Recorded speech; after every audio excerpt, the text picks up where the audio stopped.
Meus amigos, minhas amigas, uma boa tarde, noite para todos. Abrindo aqui o livro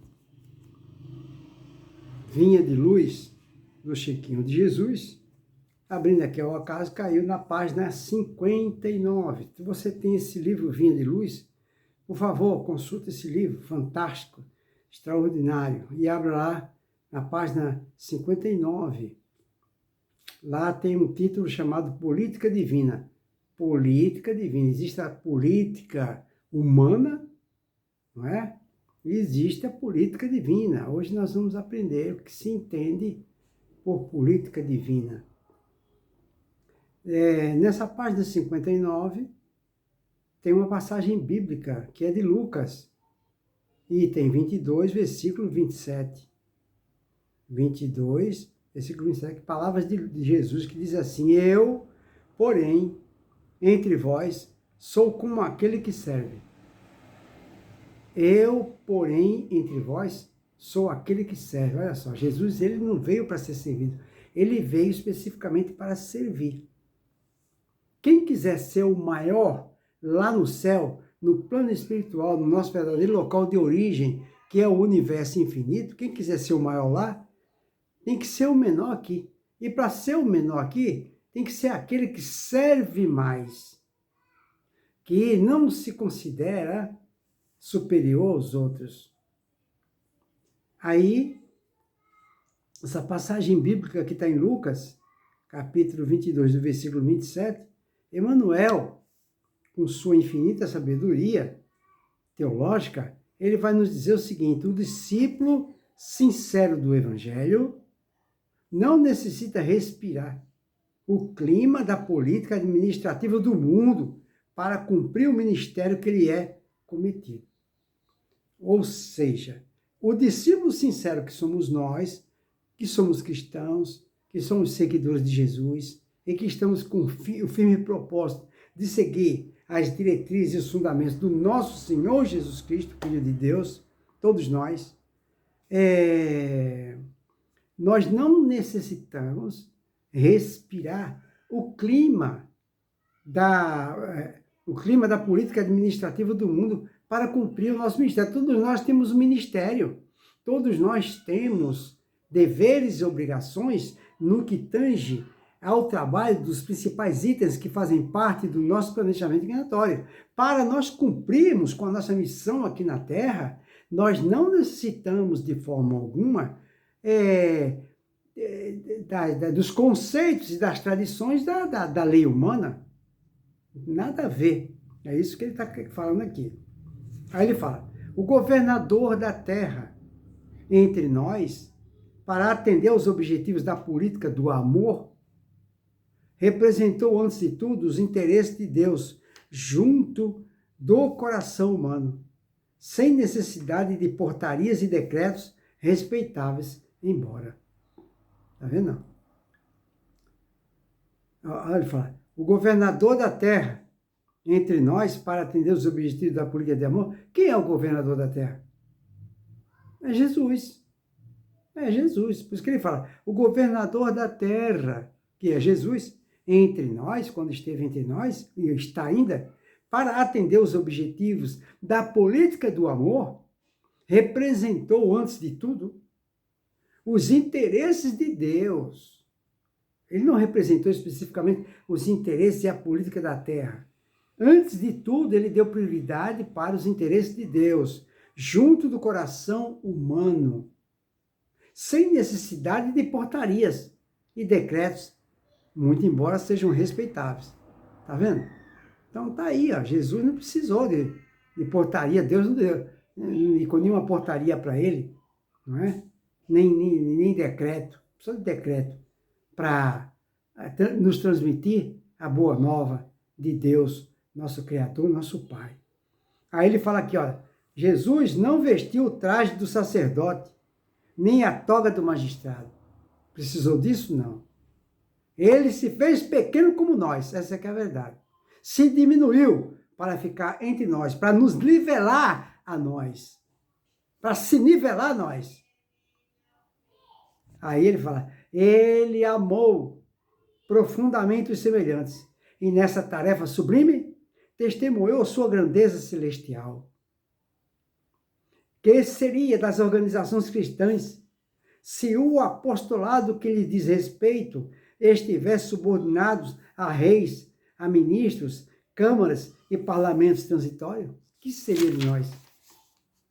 Se desejas penetrar efetivamente o templo da verdade, da fé viva, da paz e do amor com Jesus, não ouvides as plataformas do Evangelho Redentor.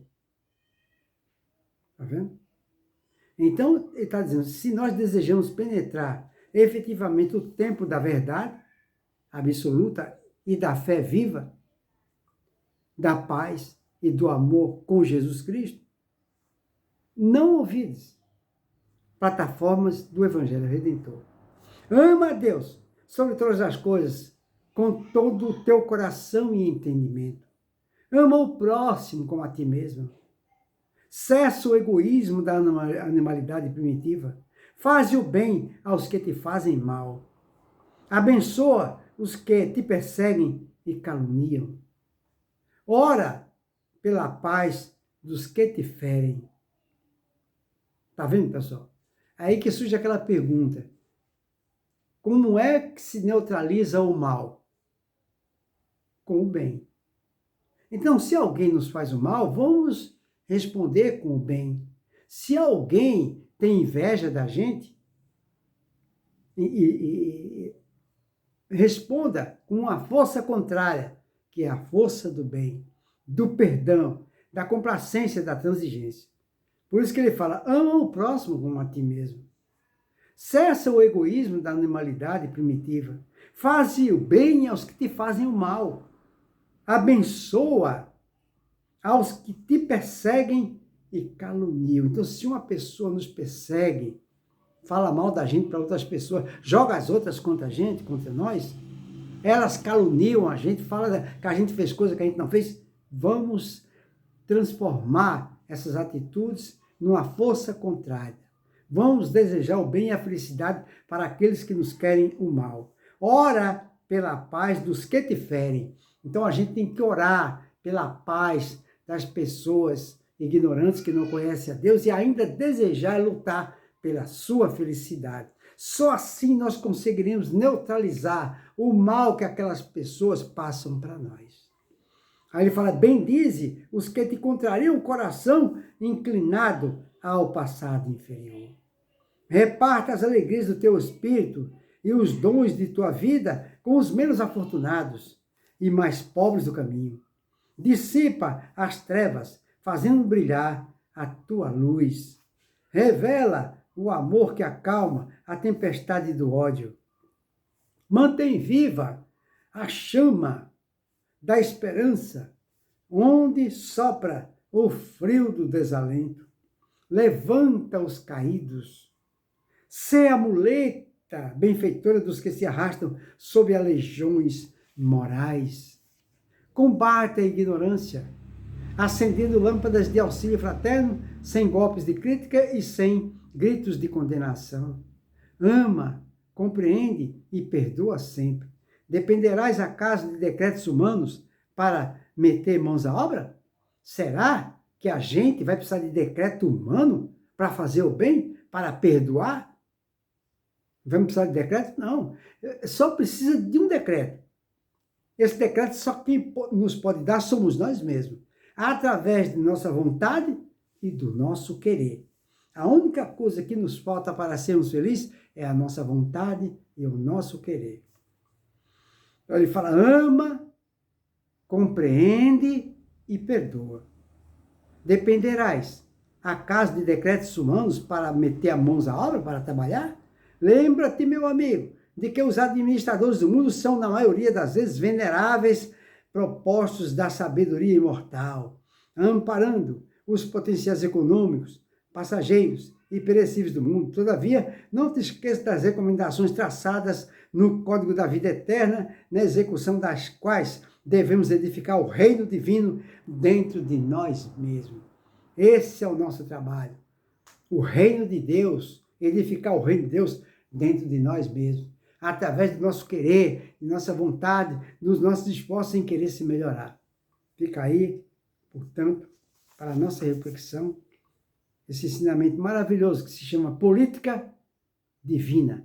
Existe a política dos homens, a política da terra, a política dos mundos, mas existe a política de Deus.